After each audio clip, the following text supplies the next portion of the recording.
It was a time of darkness and oppression in Egypt. The Israelites, descendants of Abraham, Isaac, and Jacob, had multiplied greatly, becoming a threat in the eyes of the Egyptian pharaoh. Afraid of their growing influence and power, the pharaoh imposed cruel slavery on them, forcing them to work hard in the fields and in the monumental buildings of the Egyptian empire.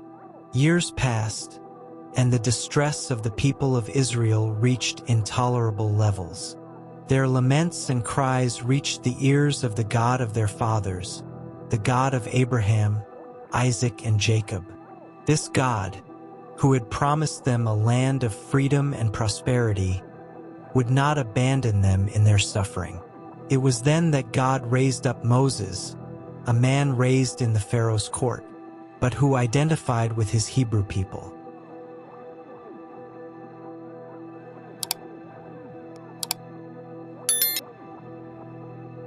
With a rod in hand and the authoritative voice of the Almighty on his lips, Moses confronted Pharaoh, demanding the liberation of the Israelites from slavery.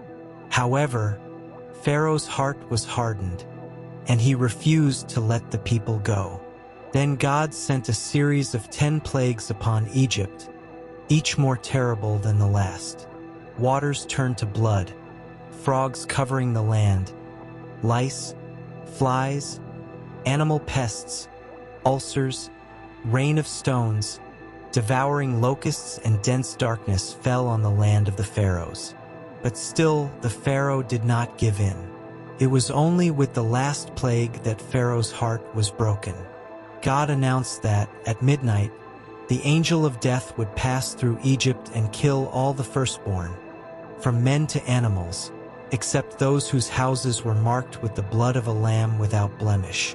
That night, the Israelites followed God's instructions through Moses. Each family sacrificed a lamb, sprinkled the blood on their doors, and ate the meat with bitter herbs and unleavened bread. It was the first Easter, a night of expectation and fear, but also of faith and obedience. Where blood was present, death had no power. The Israelites were spared, protected by God's grace and mercy. Egypt was plunged into the darkness of night, a darkness that reflected not only the absence of light, but also the shadow of imminent death. The stars shone in the sky, but their rays did not reach the hearts of Egyptian homes, where fear and distress mixed in an atmosphere of terror and despair. It was midnight, the moment designated by the God of the Hebrews for the action of the angel of death. An invisible but terrible presence hovered over Egypt, like a sentinel of divine justice. His purpose was clear: to execute the final judgment on the firstborn of Egypt, from the son of Pharaoh to the son of the humblest servants. In Israelite homes, however, there was a different scene. The families were gathered around the table, lit only by the flickering flames of the candles. The smell of the roasted meat of the Passover lamb filled the air, mixed with the bitter aroma of herbs that symbolized the suffering of slavery. Each family man carefully watched the doors, where the lamb's blood was marked like a protective shield. And then, like a dark breath, the angel of death began his journey through Egypt. The black, silent wings brushed the walls of the houses, as if seeking to identify the recipients of their relentless judgment. The tears and screams of the Egyptians echoed through the deserted streets, while the angel advanced relentlessly towards the homes marked by obedience to the divine command.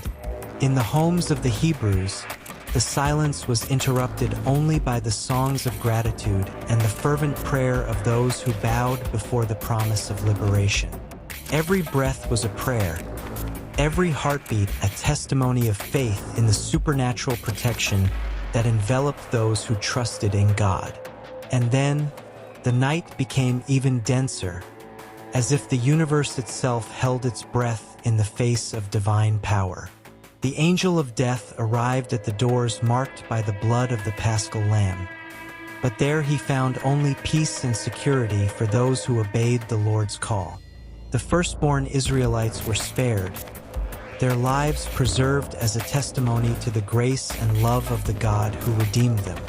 Meanwhile, in Egyptian homes, lament and pain ripped through the heavens. From the Pharaoh's palace to the humble peasant huts, there was no home that was not touched by the cold hand of death. The firstborn Egyptians, from the heirs of the thrones to their newborn children, lay silent in their beds, victims of divine judgment that knows no distinction of classes or titles. At the break of dawn, Egypt was wreathed in mourning and desolation. The angel of death had accomplished his mission, but not without leaving an eternal lesson. Obedience to the voice of God brings life, while resistance and hardness of heart lead to death.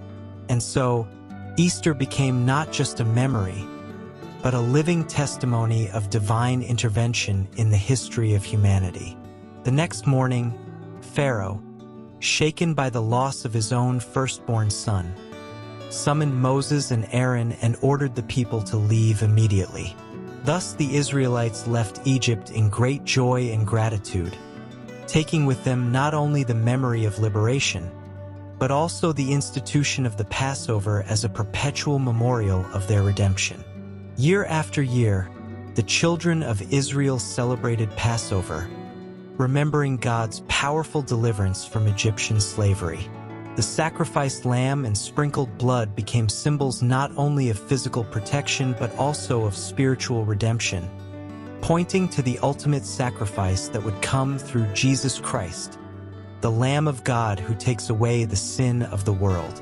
Thus, Easter in the Old Testament was not just a historical event, but a vivid testimony of God's love and faithfulness to his people, later fulfilled in the Christian Easter as an eternal symbol of salvation and life in Christ.